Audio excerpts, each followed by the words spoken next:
उन्हें लगा था कि वो यूजलेस है, तो उसे पार्टी से निकाल दिया गया। लेकिन उसका हीलिंग मैजिक इतना ज्यादा पावरफुल था कि उन्हें पता ही नहीं लगता था कि वो कब हील हो गए। और उसके जाने के बाद उन्हें पता लगता है कि उसके बिना वो कुछ भी नहीं कर सकते। हर्षद एक ऐसा किंगडम है जहाँ हीलर्स को बहुत ही ज्यादा इज्जत और इम्पोर्टेंस दी जाती है। हीलर्स के लिए एक स्पेशल एकेडमी भी है जहाँ दुनिया के बेस्ट हीलर्स को ट्रेन किया जाता है। यहीं पर उन्हें लाइसेंस भी मिलता है, जिसके बाद ही वो अपनी हीलिंग प्रैक्टिस शुरू कर सकते हैं। इसके बाद हम जेनोस को देखते हैं, जिसने एक बंदे को अभी अभी हील किया है, लेकिन उसने कभी भी एकेडमी में पढ़ाई नहीं की थी, तो उसके पास लाइसेंस भी नहीं है।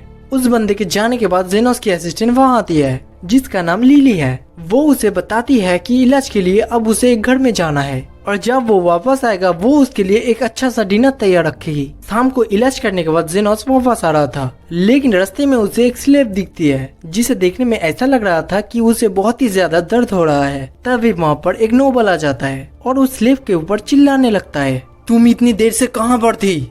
मेरा पेट कब से दुख रहा था, तो मैं हॉस्पिटल चली गई थी, पर मेरे पास पैसे नहीं थे, तो उन्होंने मेरा इलाज भी नहीं किया। तुम एक पेट दर्द के पीछे हॉस्पिटल तक चली गई? तुम एक स्लेव हो, भूल गई क्या?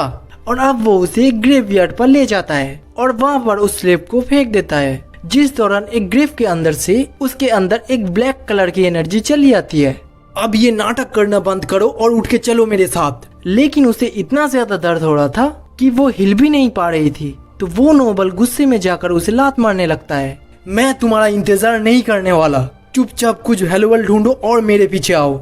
लेकिन तभी अचानक से वो नोबल के ऊपर अटैक कर देती है, जिससे वो घायल हो जाता है। तो वो उससे दूर जाने की कोशिश करने लगता है और भागते भागते वो जेनोस के सामने पहुंच जाता है और जेनोस से मदद मांगने लगता है। मेरे स्लेव ने मुझ पर हमला किया है, तो मुझे हॉस्पिटल जाना होगा। अगर तुम उसे यहीं पर रोकते हो तो मैं तुम्हें बहुत पैसे दूंगा। अब वो स्लेव पत्थर से जेनोस के ऊपर अटैक करने लगता है, लेकिन जेनोस बड़े ही आसानी से सबको डॉज कर लेता है। नोबल जेनोस से कहता है कि वो स्लेव को मार दे, लेकिन जेनोस मना कर देता है, क्योंकि उसका काम लोगों की जिंदगी बचाना है, मारना नहीं। अगर तुम ये घटिया बकवास बंद नहीं की तो तुम्हारी भी जान जा सकती है। लेकिन नोबल ये देखकर हैरान हो जाता है कि जेनोस अपने हाथों से ही एक बड़ा सा पत्थर तोड़ दिया था। वही जेनोस उस स्लेव की स्पीड देखकर इम्प्रेस था, लेकिन वो अपनी मैजिक का यूज करके उस स्लेव को दूर फेंक देता है और वो जाकर एक घर से टकरा जाती है। जेनोस उसे शांत रहने को कहता है, पर स्लेव के पास जाने पर उसे पता लगता है कि एक घोस्ट ने उसे पजेस कर रखा था।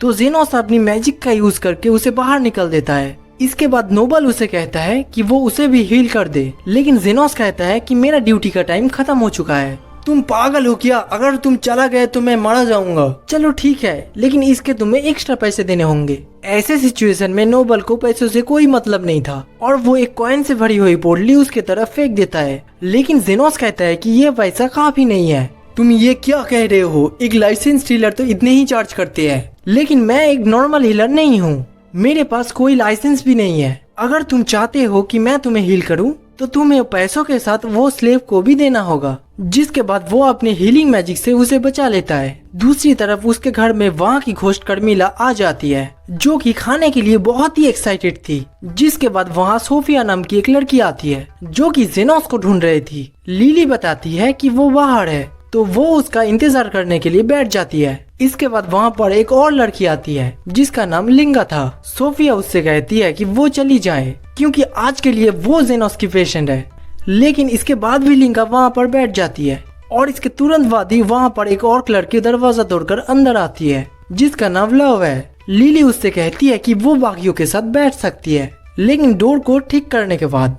लिली उनसे पूछती है कि क्या तुम लोग डिनर के लिए रुकने वाले हो? लव कहती है कि वो तो डिनर के लिए ही वहाँ पर आई है, और बाकी लड़कियां भी डिनर के लिए रुकने को मान जाती है। इसके बाद लिली कपड़े उठाने के लिए बाहर चली जाती है, लेकिन उसके जाते ही लव और लिंगा उसके खाने को टेस्ट करने लगती है, जो उन्हें इतना ज्यादा पसंद आता है कि वो खुद को उसे खाने के लिए रोक ही नहीं पाते। अगर तुम ऐसे ही खाते रहे तो लिली भड़क जाएगी, लेकिन जब उसे खाने की खुशबू आती है, वो भी उसे खाने से खुद को नहीं रोक पाती और थोड़ी देर में ही उन्होंने सारा खाना खत्म कर दिया था और अब वो एक दूसरे को ब्लेम करने लगती है। और इसी दौरान लिली कपड़े उठाकर वापस आ जाती है और उनसे पूछती है कि यहाँ पर क्या हुआ।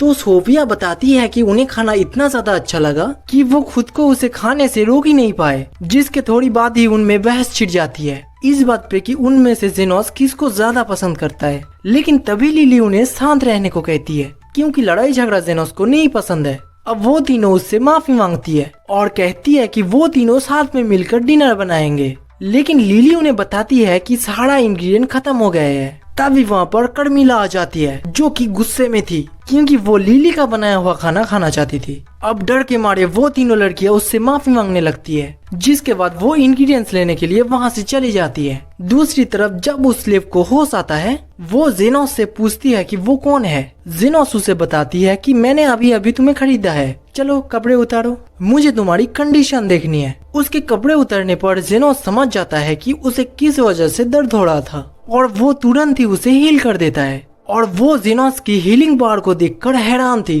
और अब वो उसका शुक्रिया अदा करती है और अपना नाम टिल बताती है। जेनोस कहता है कि ये सब फ्री नहीं था, तुम्हें मेरे लिए काम करना होगा और अब वो उसे अपने लिए हर्ब्स ढूंढने के काम में लगा देता है। हर्ब्स मिलने के बाद जेनोस कहता है चलो तुमने अपना काम कर दिया, अब मेरा तुम्हारे ऊपर कोई एहसान नहीं है। ये सुनकर टिल हैरान हो जाती है क्योंकि उसने तो सिर्फ कुछ पत्ते ही ढूंढे थे। जेनोस कहता है कि इन पत्तों की कीमत उतनी ही है जितना मदद मैंने तुम्हारे लिए किया। जिसके बाद वो स्लेव कॉन्ट्रैक्ट को फाड़ देता है। लेकिन टिल को कुछ नहीं पता था कि वो अपनी जिंदगी के साथ क्या करेगी और वो जेनोस से प्रॉमिस करते हैं कि एक बार उसे अपना लाइफ का पर्पस मिल गया तो वो उसे जरूर बताएगी। जेनोस कहता है कि अगर तुम्हें कभी भी चोट आए तो मेरे पास आ सकती हो, पर याद रखना मेरी हीलिंग्स फ्री नहीं है। इसके बाद जेनोस घर पहुंचता है पर लिली उसे बताती है कि डिनर अभी रेडी नहीं है और उसके तुरंत बाद ही वो तीनों लड़कियां इंग्रेडिएंट्स लेकर पहुंच जाती है। वही कर्मिला को पता लग जाता है कि वो एक और लड़की से मिला था। वही लिली को सारे इंग्रेडिएंट्स पसंद आते हैं पर डिनर बनाने से पहले वो सबके लिए चाय बनाने जाती है।